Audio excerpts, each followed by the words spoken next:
guys, it is Tristan with Nerdut's Newsstand, and it is International Women's Day. So we are going to celebrate in style by talking about the most underrated female characters at DC Comics. Now, of course, we could go into female characters in general, but again, it would just be my ramblings about Harley Quinn, Catwoman, and Poison Ivy. So we have to go underrated. We have to dig a little deeper, and this should be super fun. But if you're new to the channel, of course, hit subscribe unless you want punched in the throat. Hit like, leave me a comment down below. Let me know who your favorite underrated DC Comics character is. And I'm going to start with mine. And that is Miss Big Barda. I love Big Barda. She's awesome. She was the original strong woman in media that we see more often nowadays in characters like Abby from The Last of Us Part 2. That was Miss Barda. Albeit she was a little bit sexier, right? She is also very powerful. She is from Apocalypse. She fell in love with Mr. Miracle, and she turned into this amazing warrior, right? She was originally a member of the Female Furies.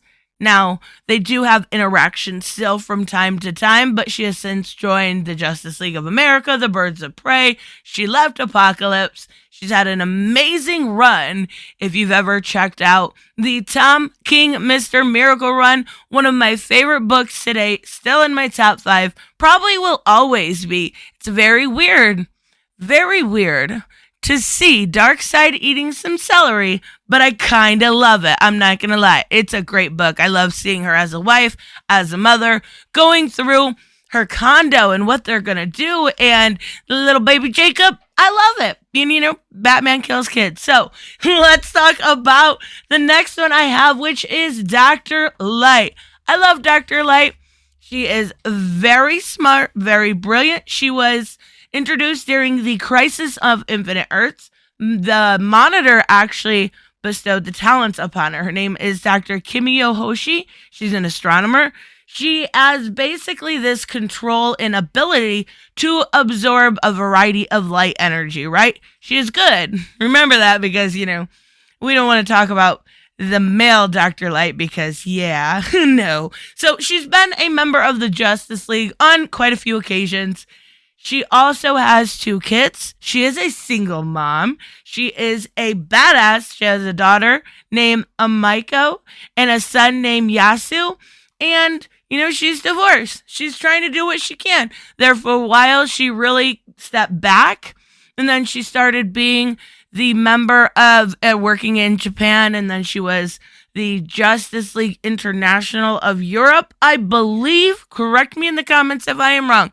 Dr. Light has also been in DC Superhero Girls. She's in the animated universe. A lot of people love this character, but she is specifically very underutilized, and I would like to see more of Kimio. So, let's talk about Crazy Jane. Now, this one probably should not have been on my list because of Doom Patrol, and we will talk about that in a minute.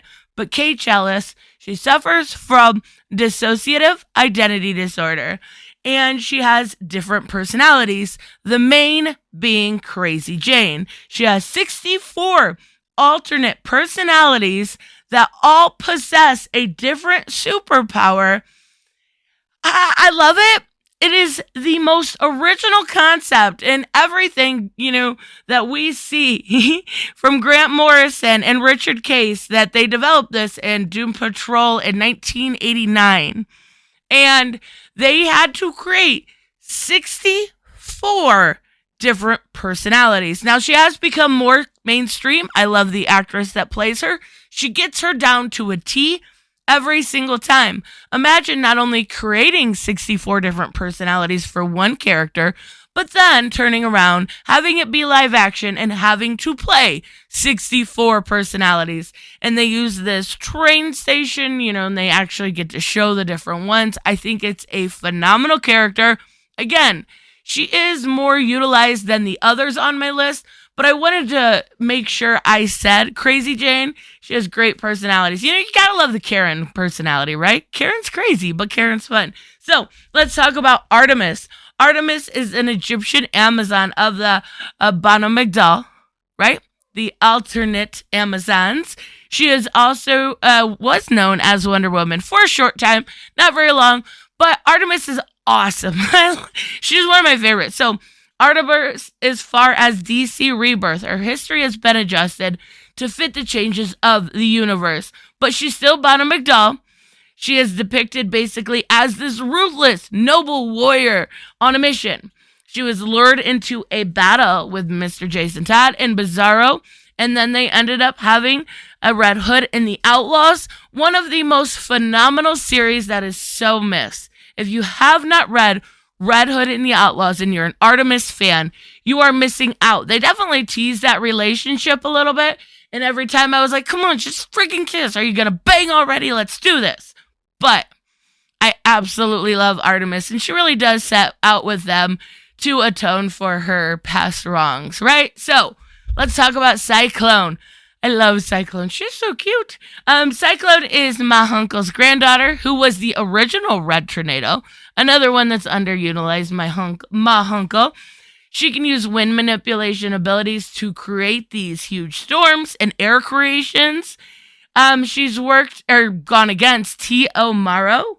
It is a supervillain, right? That uses nanobites and viruses that gave her these ability. Her design was inspired by Mark Waid and Alex Ross' Kingdom Come Universe Red Tornado. She is a member of the JSA. And then you've got Jeff Johns and Dale Eaglesmith, who created her. She originally didn't appear until JSA Volume 3. But now we are getting, it is a great time to be a nerd, by the way. We are getting a real live action Cyclone in Black Adam, and I am here for it. I cannot wait to see what they do with this character. She has an infatuation with Wizard of Oz in her little hat. I love, and I really need some of her stockings. She's so cute. I hope they keep that innocence about her, and I can't wait to see it. So next I have Dove. Now Dove is a vigilante superhero who works alongside Hawk. If you've seen Titans, you may be more familiar with Dove. The actress that plays her is phenomenal. Now, it was originally Don Hall that was Dove, but that is Hank's brother, right? He was the original Dove. He had his death in Crisis on Infinite Earth, and Dawn Granger adopted the name and eventually had that team up, right? She also did do this weird team up with Holly, but we won't talk about that. So we have seen her do a lot. She is mostly known for her work in the Titans, and I really enjoy her. She was a breath of fresh air in the Titans show. Now, I know we're talking about comics, but I'm also including other media that they have been in. But she was actually also in one of my favorite video games, the actress that plays her, which is Detroit Become Human. So I was really glad to see her in there. Dove is great. She was just in Titans United. You will love it, I promise. Onyx is the next one, who is coming back very, very soon. So she is a highly skilled martial artist who actually joined the League of Assassins before reforming and becoming a vigilante. She lived in Gotham and was actually for a while regarded as an ally of Batman. She then was a member of the Outsiders and the Fist Clan in New 52, right? She basically is this Olympic competitor. She's a master of hand-to-hand combat and a specialist of practically every martial arts, including karate, judo, and taekwondo. During her tenure at the League of Assassins, Lady Shiva provided her with a significant, and I mean very significant, amount of training. So Onyx is not one to be messed with, and I cannot wait to see her return in the Catwoman title. Thank you, Teenie Howard. Now, next I have Lady Blackhawk, who is Zinda Blake. She is a very skilled pilot and gunner. She was born as a socialite, right? And throughout the ranks of the Blackhawk Squadron, which was a group of pilots basically fighting the Nazis, right? So then came Zero Hour, when she was thrown forward in time to the present. She became a spokesman for the Blackhawk Airway, and after a brief spell with the Warriors and the Suicide Squad, she later became a member with Oracle in the Birds of Prey. Now you also have the Blackhawks, which is a group of females. I believe as Natalia Reed and one other, Kendra Summers, I believe, or Saunders. So they're just like a group called the Blackhawks, right? I love Lady Blackhawk. You really don't see her anymore at all, though. So next we have Jade. Jade is a superhero with, this mysterious green energy embedded in her, right?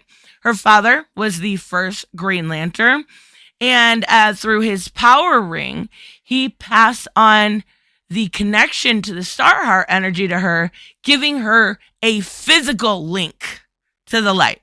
Her mother was the supervillain Thorn, who put her and her brother Obsidian up for adoption when they were very young.